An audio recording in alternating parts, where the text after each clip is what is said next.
Sumanta. And he may call Sumantra, hey Sumantra, come on, okay, you carry Sita. I will be walking, but you take care of Sita for all these 14 years. Sumantra was expecting that from Rama. But Rama left into the forest, and 7 days were passed, and no call from Rama. So with heavy heart, Sumantra was forced to return. But while returning, it was, just beginning of summer. He was so thirsty. Horses also were so thirsty. And it was hot sun in the afternoon. He wanted to take rest for a moment under some tree, but he found all the trees were totally dried and withered. Not because of sun, because those trees were not able to bear with the pangs of separation from Rama. He wanted to drink, some water and provide that water to the horses, and he was about to reach some water places like rivers or some tanks or some small creeks, etc. But the moment he was reaching nearer, there was a kind of vapor coming from the water, as if the water is boiling, not because of the sun, it is just because of the separation from Rama.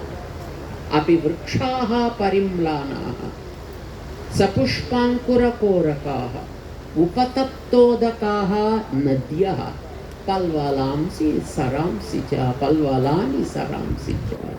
This is what Sumantra says to Dasaratha, which explains to us Rama was a real human being that loved everything in this nature, not just humans. He believed that not Manava Sevaye Madhava Seva. He believed that Madhava Sevaga Sarva Prani Seva. That was the reason he supported Sugriva. That was the reason he supported Vibhishana, a good demon, and made him the ruler of Lanka, and made Sugriva the ruler of Kishkindha. He was not interested in grabbing anybody's wealth and properties. He was happy with what God blessed with, and he wanted that everybody should be enjoying their own share provided by God, including the creatures like birds, animals, and trees, etc. So the point is, the bottom line is, don't hurt anything in this nature. Take care of every creature. Every object of this universe is what Rama said and practiced. That should be the nature of a human being, a real human being. Definitely there will be some problems, always come. Ups and downs always will be there in anybody's life, no matter. We know very well Rama's life was not just a bed of roses. He faced so much pain, but still he maintained that equilibrium.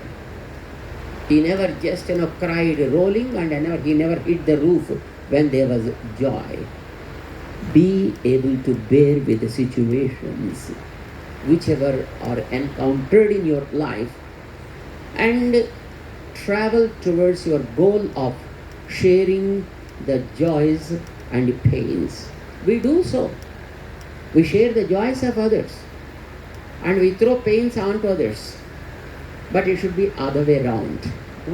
When somebody is in pain, try to share. You can reduce your pain. When you have something to enjoy, see that it is shared with everybody. You can double your joy. This is what Rama practiced as a human being. And we are also human beings. We expect that we should be human beings. And we are all human beings. And we need a model. He is a perfect model in front of us. And we can copy things. Copying is not a bad idea here. If it is accepted. So the Kalpavruksham, Ramayana Kalpavruksham, or anything related to Rama and his life, and his history, and with regard to Ramayana, is very, very, very much needed to all of us, not only to us means in Bharat, but to all the human beings across the world, no matter in what religion, in what race, in what color, and in what place they are. Probably that is the reason even in Indonesia, like places, people play Ramayana.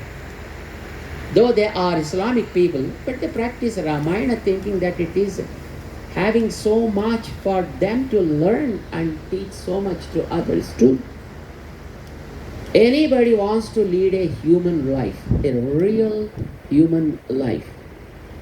Here is the wonderful mirror, a magic mirror that provides you good stuff so that you can become a real human and you can spread the message of the real human life and values. We offer our Mangala Sasanams to Srimati Anandaji and her team of the artists, because art is something that captures our hearts. So much we can learn through that. We can enjoy